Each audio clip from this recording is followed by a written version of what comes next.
देश में ऐसा कानून बनना चाहिए कि चुनाव जीतने के बाद अगर कोई नेता अपने वादे पूरे ना करे तो उसे 5 साल की सजा, 50 लाख का जुर्माना और जीवन भर चुनाव लड़ने पर प्रतिबंध मिले।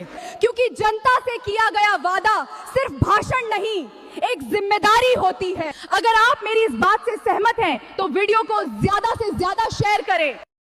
माननीय अध्यक्ष महोदय, 5 किलो राशन लेना हो तो फिंगरप्रिंट, खाद्य सामग्री लेना हो तो फिंगरप्रिंट, पेंशन लेना हो तो फिंगरप्रिंट। जब दुनिया की हर चीज पे फिंगरप्रिंट जरूरी है तो वोट देते समय फिंगरप्रिंट क्यों नहीं? अगर वोट पे भी फिंगरप्रिंट आधारित सिस्टम लागू कर दिया जाए तो वोट चोरी, नकली मतदान और गड़बड़ी खत्म हो जाएगी। अगर आप इस बात से सहमत हैं तो एक लाइक शेयर जरूर करें।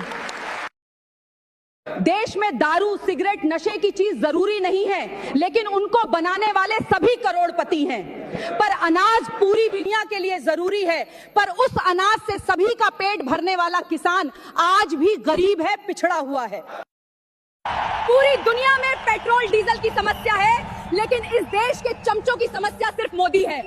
आपको पता है, अमेरिका, चीन, जर्मनी जैसे देशों में 20% तक कीमतें बढ़ गई, लेकिन भारत में नहीं बढ़े हैं। यही बात चमचों को हजम नहीं हो रही। सरकार को पेट्रोल पंपों की सुरक्षा बढ़ा देनी चाहिए, क्योंकि जो कोयला खा सकते हैं, चारा खा सकते हैं, वो मोदी विरोध में पेट्रोल भी पी सकते हैं।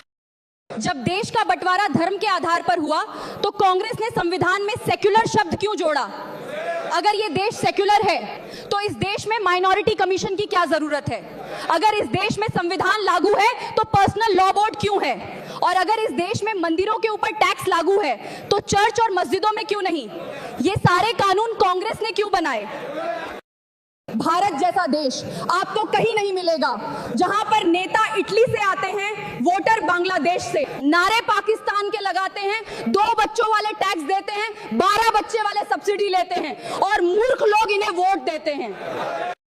सभापति महोदय, एक कानून ऐसा भी होना चाहिए, अगर कोई नेता जनता से किए गए वादों को 5 वर्षों के अंदर पूरे नहीं करता तो उस नेता को 10 साल की जेल, 10 लाख का जुर्माना और आजीवन चुनाव लड़ने पर प्रतिबंध होना चाहिए।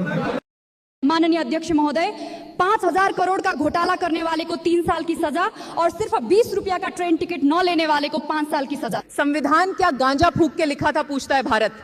क्या आप मेरी बात से सहमत हैं? तो वीडियो को ज्यादा शेयर करें और लाइक करें। इतिहास का सबसे भयानक और खतरनाक सौदा 2 लोगों के बीच हुआ था। वो सौदा था नेहरू और गांधी के बीच। इस सौदे में नेहरू ने कहा गांधी से, तुम मुझे पंडित बना दो, मैं तुम्हें महात्मा बना दूंगा। ये बात आज तक देश के लोगों को नहीं पता। नेहरू के अंदर एक भी गुण पंडित वाले नहीं थे और ना तो गांधी के अंदर एक भी गुण महात्मा जैसे थे। वो नेहरू जिसने देवर बनने के लिए बच्चों से खुद को चाचा बुलवाया ताकि देश की सभी महिलाओं को भाभी बना के उनका मुंह देख सके।